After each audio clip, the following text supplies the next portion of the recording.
Hello दोस्तों, एक बार फिर से मेरे चैनल के स्मार्ट स्वागत है। और मैं आज फिर से आपके सामने हाजिर हूँ और सभी को सबसे पहले गुड मॉर्निंग। और मैं आज हाजिर हूँ गांधी मेडिकल कॉलेज में एक और वैकेंसी आई है। और दोस्तों, आप इसमें कोविड-19 भर्ती नहीं है दोस्तों। ये तो मैं इसके बारे में बताऊंगा, जहां पर स्टाफ नर्स की वैकेंसी है, फिजियोथेरेपिस्ट के है, वेरियस मेडिकल ऑफिसर है, स्पेशल एजुकेटर की वैकेंसी है और सोशल वर्कर की वैकेंसी है दोस्तों। और इसमें आप अप्लाई फीमेल एंड मेल दोनों कर सकते हैं। तो दोस्तों, मैं आपको नोटिफिकेशन पे ले जा रहा हूं और नोटिफिकेशन पे ले जाने के लिए आपसे फिर से एक बार रिक्वेस्ट है, मेरे चैनल को लाइक करिएगा, शेयर करिएगा, सब्सक्राइब करिएगा। दोस्तों, एक बात और बता दूं कि दोस्तों ये जो वैकेंसी है ये सुविधा आधार पर है। मतलब ये कोविड-19 वैकेंसी नहीं है, परमानेंट भर्ती है। मतलब एक तरीके से सुविधा की है, पर कोविड-19 ये 3 महीने वाली वैकेंसी नहीं है। तो मैं आपको नोटिफिकेशन पे ले जा रहा हूँ।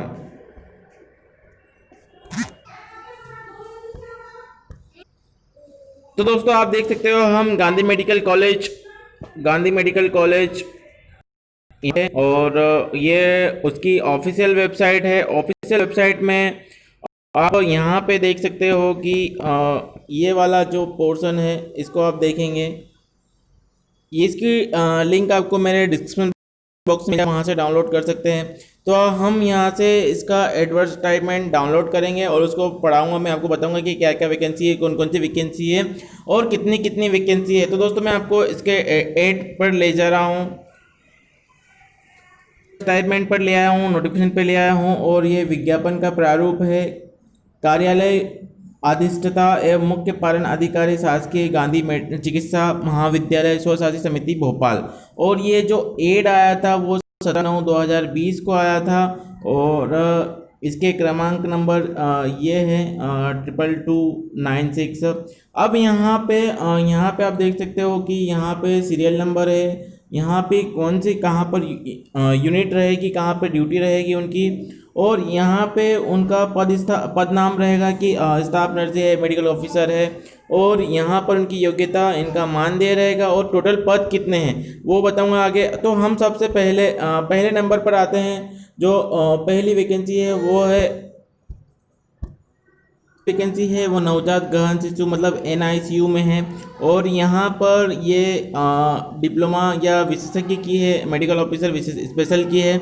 अब जो इनकी पोस्ट, ये इनका MBBS होना चाहिए और जीवित पंजीयन होना चाहिए। और जो इनकी सैलरी रहेगी वो 1,25,000 से 1,10,000 के बीच रहेगी। और मेडिकल ऑफिसर की जो रहेगी वो 60,000 रुपये रहेगी। और जो इनकी टोटल पोस्ट की बात करें तो जो टोटल पोस्ट है वो है 2। उसके बाद हम नीचे जाते हैं सेकंड नंबर की पोस्ट पर, और ये भी SNCU में रहेगी। और यहाँ पर स्टाफ नर्स की है, महिला एवं पुरुष दोनों के लिए अप्लाई कर सकते हैं इसमें। उसके बाद आप इसमें देख सकते हैं कि इनका नर्सिंग प्रशिक्षण केंद्र से प्रशिक्षण प्राप्त हो, मतलब GNM होना चाहिए। और आपका मध्य प्रदेश नर्सिंग काउंसिल में जीवित पंजीयन होना चाहिए। और अगर महाविद्यालय में कार्य अनुभव को प्राथमिकता दी जाएगी। अगर आपने कहीं पे कार्य किया है तो आपको प्राथमिकता दी जाएगी। और दोस्तों, अब इसमें देख सकते हैं कि इनकी सैलरी जो रहेगी वो 20,000 रुपये रहेगी। और जो टोटल पोस्ट है वो है 3 पोस्ट। उसके बाद और आगे जाते हैं हम स्टाफ नर्स की, और आगे पोस्ट आएगी उसमें बताऊंगा। फिर आप यहाँ पे देख सकते हो कि थर्ड नंबर यहाँ पे पीडियाट्रिक की सैलरी एनेस्थीसिया की है। और इसमें भी डिप्लोमा डिग्री होना चाहिए। इनकी भी सैलरी जो रहेगी, इनकी टोटल पोस्ट रहेगी वो 1 पोस्ट रहेगी। उसके बाद पीडियाट्रिक सैलरी यूनिट में पीडियाट्रिक सर्जन की रहेगी। यहाँ पे भी इनकी जो डिप्लोमा डिग्री होना चाहिए वो होना चाहिए। उनकी सैलरी रहेगी 1,25,000। अब फिर वापस आते हैं हम कि जो पीडियाट्रिक सैलरी यूनिट में रहेगी वो स्टाफ नर्स मेल फीमेल दोनों की रहेगी। इनका नर्सिंग प्रशिक्षण केंद्र से प्रशिक्षण प्राप्त होना चाहिए, नर्सिंग काउंसिल से जीवित पंजीयन होना चाहिए। और शासकीय चिकित्सा महाविद्यालय में कार्य अनुभव को प्राथमिकता दी जाएगी यहाँ पर भी। और जो इनकी सैलरी रहेगी यहाँ पर भी 20,000 रुपये रहेगी। और इनकी टोटल पोस्ट रहेगी वो 3 रहेगी। तो और आगे हम देखते हैं। उसके बाद यहाँ पे REIC में फिजियोथेरेपिस्ट की पोस्ट है। इनका BPT होना चाहिए या बैचलर इन एक्यूपेशनल थेरेपिस्ट होना चाहिए। और मध्य प्रदेश के मेडिकल काउंसिल में जीवित पंजीयन होना चाहिए। और जो इनकी सैलरी रहेगी वो टोटल 25,000 रुपये रहेगी। और इनका टोटल पद है एक पद। उसके बाद हम आगे जाते हैं वापस से यहाँ REIC डिपार्टमेंट में है और इनकी ऑडियोलॉजिस्ट की है। बैचलर इन ऑडियोलॉजिस्ट होना चाहिए, भाषा पैथोलॉजी, BSc स्पीच और hearing, diploma in audio speech, भाषा पैथोलॉजी, डिप्लोमा ऑडियो और स्पीच मान्यता प्राप्त विश्वविद्यालय से होना चाहिए और मेडिकल काउंसिल में पंजीयन होना चाहिए। और जो इनकी सैलरी रहेगी वो इनकी रहेगी 20,000 रुपये और इनके जो टोटल पद है वो है एक। उसके बाद हम आगे जाते हैं, फिर साइकोलॉजिस्ट की पोस्ट है, साइकोलॉजिस्ट की पोस्ट है 7 नंबर पे और ये REIC में रहेगी और मास्टर इन क्लिनिकल साइकोलॉजी, स्नातक और इन क्लिनिकल साइकोलॉजी में होना चाहिए और मान्यता प्राप्त विश्वविद्यालय से। और उसके बाद मध्य प्रदेश मेडिकल काउंसिल में पंजीयन होना चाहिए और जो इनकी सैलरी रहेगी वो भी रहेगी 20,000 रुपये। उसके बाद हम आते हैं स्पेशल एजुकेटर पे, पॉइंट नंबर 8 पर। पॉइंट नंबर 8 पे देख सकते हो कि स्पेशल एजुकेटर की पोस्ट है और आपका स्पेशल BEd के साथ डिप्लोमा इन मेंटल रिटार्डेशन शासकीय चिकित्सा महाविद्यालय में कार्यानुभव को प्राथमिकता दी जाएगी। और जो इनकी सैलरी रहेगी वो रहेगी 15,000 रुपये और इनका पद भी एक है। उसके बाद हम आते हैं सोशल वर्कर पर और REIC सोशल वर्कर MSW होना चाहिए या MA सोशोलॉजी होना चाहिए या MA सोशल साइंस शासकीय चिकित्सा महाविद्यालय में कार्यानुभव को प्राथमिकता दी जाएगा। आप इसमें MSW वाले या MA सोशोलॉजी वाले या MA सोशल साइंस वाले को अप्लाई कर सकते हैं और इनकी जो सैलरी रहेगी वो रहेगी 12,000 रुपये। और जो इनके पद है दोस्तों उनका पद भी है एक।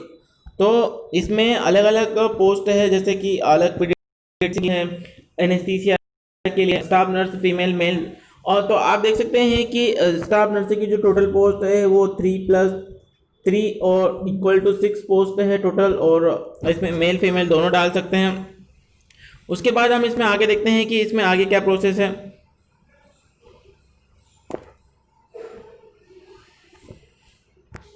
विज्ञप्ति मिशन संचालक NHM भोपाल के पत्र क्रमांक है भोपाल दिनांक 28/7/2020 द्वारा दिए गए निर्देशानुसार राष्ट्रीय स्वास्थ्य मिशन भोपाल के अंतर्गत विभिन्न कार्यक्रमों में नवजात गहन शिशु चिकित्सा इकाई मतलब SNCU में और REIC staff paediatric cell unit staff के आधार पर वर्ष 2020-21 के लिए स्वीकृत प्रदान की गई है।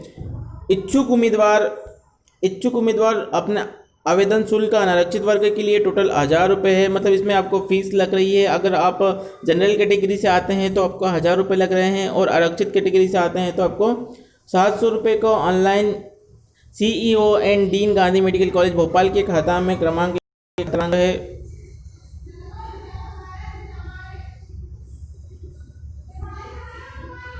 ये इनका अकाउंट नंबर है और ये इनका IFSC कोड है। मैं आपको जमा करा कर उसकी रसीद के साथ स्वयं दिनांक 30/9/2020 को और जो 30/9/2020 तक कार्यालयीन समय शाम 4 बजे तक अपने निर्धारित शैक्षणिक योग्यता, सक्षम अधिकारी का अनुभव प्रमाण पत्र एवं मूल निवासी एवं जाति प्रमाण पत्र एवं मूल दस्तावेजों की एक स्वप्रमाणित मतलब आपको सेल्फ अटेस्टेड छायाप्रति के साथ कार्यालय गांधी मेडिकल कॉलेज महाविद्यालय में जमा कर सकते हैं। निर्धारित दिनांक के पश्चात आवेदन मान्य नहीं किए जाएगा। उसके बाद आगे और देख सकते हैं कि पूर्व में जमा अगर आपने कहीं पहले आपने आवेदन कर रखा था इसके लिए तो वो मान्य नहीं होगा, आपको डबल से आवेदन करना पड़ेगा। और पात्र आवेदकों को ही वॉक इन इंटरव्यू के लिए दिनांक की सूचना इंटरव्यू के दिनांक की सूचना कॉलेज की वेबसाइट पर प्रकाशित की जाएगी। तत्पश्चात चयनित अभ्यर्थी को सूची कॉलेज की वेबसाइट पर प्रकाशित की जाएगी, जिन्हें सूची प्रकाशन के 2 दिन के भीतर अधिष्ठित कार्यक्रम में उपस्थित होना।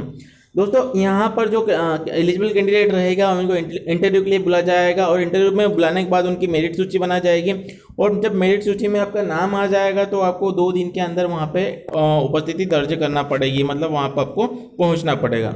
दस्तावेज अभ्यर्थी को मध्य प्रदेश चिकित्सा परिषद, नर्सिंग परिषद, पैरामेडिकल परिषद का जीवित पंजीयन होना चाहिए। आपका जो भी रजिस्ट्रेशन है, आप कौन से जिस भी मेडिकल यूनिट से बिलोंग करते हैं आप वहाँ पे, और सक्षम अधिकारी का जाति प्रमाण पत्र। यहाँ पे और एक बात उन्होंने लिख रखी है कि यहाँ पे जो जाति प्रमाण पत्र लगेगा वो डिजिटल प्रमाण पत्र लगेगा, आपको जो पहले जो लाल वाले बनते थे वो नहीं लगेगा। फिर अन्य दस्तावेजों की स्वप्रमाणित छाया प्रति जमा करना अनिवार्य होगा। किसी भी प्रकार से दस्तावेज पूर्ण न होने की स्थिति में आपके आवेदन पर विचार नहीं किया जाएगा। तो आप अपने जो डॉक्यूमेंट है वो कंप्लीट करके ही जाए।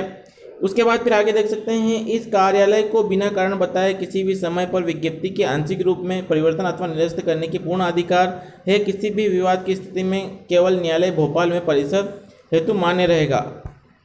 अगर वो ज़रूरत पड़ती है तो इसको निरस्त कर सकते हैं। फिर आप इसमें देखेंगे कि इसका ये एप्लीकेशन का प्रारूप है, आप इसमें एप्लीकेशन भर सकते हैं। और यहाँ पे विज्ञप्ति क्रमांक देखेंगे, यहाँ विज्ञप्ति का दिनांक डालेंगे, आवेदित पद का नाम डालेंगे, आप कौन सी कैटेगरी से आते हैं वो आपके रसीद क्रमांक और दिनांक डालना पड़ेगा। और यहाँ पे आप अपना नाम डालेगा, पति का नाम, जन्म तारीख, जन्म जाति डालिएगा, जन्म तिथि, आयु कितनी है, पत्र व्यवहार का पता, व्यवहार पता, मोबाइल नंबर, और आप कौन से बिलोंग करते हैं कि नर्सिंग काउंसिल से, आयुर्विज्ञान से, पैरामेडिकल है। आपका यहाँ पे एजुकेशन 10वीं का, 12वीं का, डिप्लोमा, पीजी, अन्य योग्यता हो जाएगा। उसके बाद आपने कहाँ पे अनुभव कार्य किया है उसका डालिएगा। उसके बाद उपलब्धि, आपकी क्या क्या उपलब्धियाँ है, और तो ऐसे इसे फिल करके आपको वहाँ पे जमा करना पड़ेगा। अब यहाँ पे एक फ़ोटो लगाना पड़ेगा। आपका फ़ोटो लगाने के बाद उस पर सेल्फ अटेस्टेड करना पड़ेगा, जो कि आधी फ़ोटो पर सिग्नेचर हो और आधी फॉर्म पर सिग्नेचर होना चाहिए। तो दोस्तों इसमें आप अप्लाई ज़रूर करें, और बहुत अच्छी पोस्ट है, ये परमानेंट मतलब सुविधा आधार पर है। तो आप इसमें कोविड-19 वाली इसको ना समझें और इसमें अप्लाई ज़रूर करें। आपका दिन शुभ हो, आपका मंगल हो। Thank you very much. आपका दिन शुभ हो।